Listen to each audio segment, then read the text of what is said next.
Yeah, Trayce, second team all Big Ten. It was just announced. I know it's been an up and down season for you, but how do you reflect on that and that honor?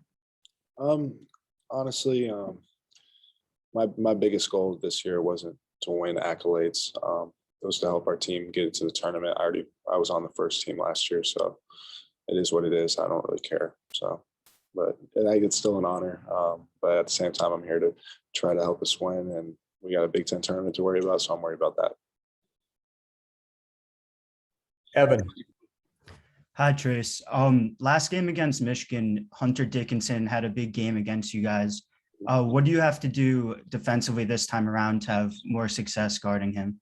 I think that a big thing for us, I think our ball screen defense wasn't very well in that game.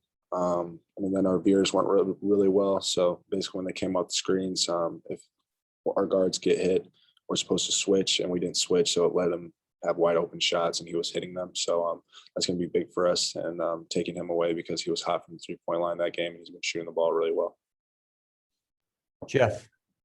Hey man, how you doing? Good. How are you? Good. Hey, with the Big Ten tournament, and you guys kind of being on the NCAA tournament bubble, I'm just kind of curious from a player's view. Do you kind of look at it and say, okay, we got to win one, we got to win two? Do you pay attention to the bubble on purpose?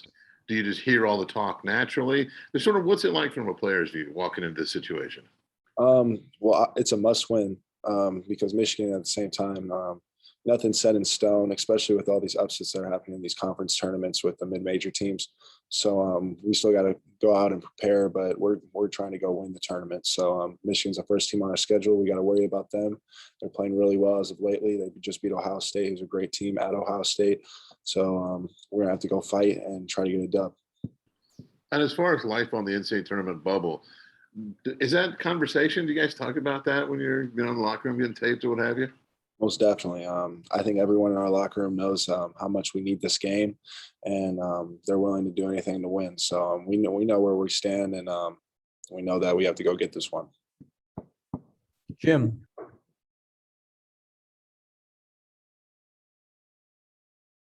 I think you're muted. Jim, you're muted. There we go. Try it again.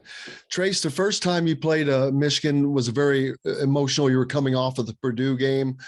This time is emotional in a different way. Mentally, you guys have to, it's almost like a one and done type of feel. What does that do mentally to you in your preparation for this game? You can't let the pressure get to you, of course, first and foremost. We're coming off of a Purdue team that we just took down to the wire. It was a great team, probably going to be a 1 seed when it's all said and done. But at the same time, Michigan's a team that we came off that Purdue game and we were on a high, and we came in, they were maybe 13-10, 12-9, something. Their record wasn't very good. So we took them for granted, and they came in here and they spanked us. So just trying to get revenge, and we got to play harder and we got to play together, because I know how good we are as a team. If we play together, I know we can win. Mike Schumann. Yeah, Trayce, just thinking back to the way you guys played offense against Purdue with, you're setting a lot of high ball screens. You got a lot of rolls and dives to the rim. What's your comfort level with that style of play versus more back to the basket? That style of play is actually something that I'm very used to, using my athleticism, getting behind the bigs for lobs or easy dunks. And I think that's the same with Xavier. I think Xavier's really good at spreading the floor and making the right plays. So I think it's going to be big for us moving forward. And I've kind of talked to coach, and less back to the basket and more running out and setting ball screens. Alex. Hey, Trayce, thanks for the time. Appreciate it. Curious, the late game stuff where you guys just, Coach Woodson says inability to get over the hump. What do you see, like when you guys go back and watch film as a team? Is it just the small details, the small things that aren't happening at the end, or what do you kind of see as the biggest factors leading to these late game situation where you guys just can't finish out a game? I just think it always just coming down to one possession. It's one possession that can kill you. We had one possession. It was one possession against Purdue, one possession against Rutgers. Those last possessions, we got to be the most locked in team and the most ready team, whether it be one stop or to execute a play. We got to just be able to do that. Dustin. Hey, Trayce, you mentioned just there you wanting to be a little bit less back to the basket. Obviously, I think we asked you maybe a couple of weeks ago or a week ago about maybe shooting fewer jump shots than you were maybe expecting to this year, adding that part of your game. I guess just when you look throughout your career, what's this balance been like of trying to do things that more, I guess, show an expansion of your game but also trying to balance what's best for the team in that moment and what's, the easiest way of getting you 2 points when you need them? I'm just listening to what Coach Woodson's saying. Basically, we draw direct ATO plays and plays in the huddle, and then our offense is mostly where I'm back to the basket. So just listen to what he's doing, and if it's going to put us in the best position to win, I'm just listening to what he says. And I think that most of the games it's worked because we've been 2 points, 1 point away from winning, especially against these teams that are top 25 teams. So I feel like we're doing the right things. We just got to get over the hump. What he says, basically. Tyler. Hey Trayce, I hope you're doing well.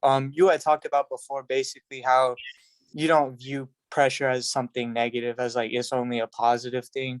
Yeah. Where did you get that mindset from? Is there someone that taught you that, or is that something that you kind of had to figure out on your own? Actually, one of our strength coach said pressure is a privilege. So it's a privilege to be put in this situation, and maybe it's not always a good thing, but a lot of people wish they were in this position.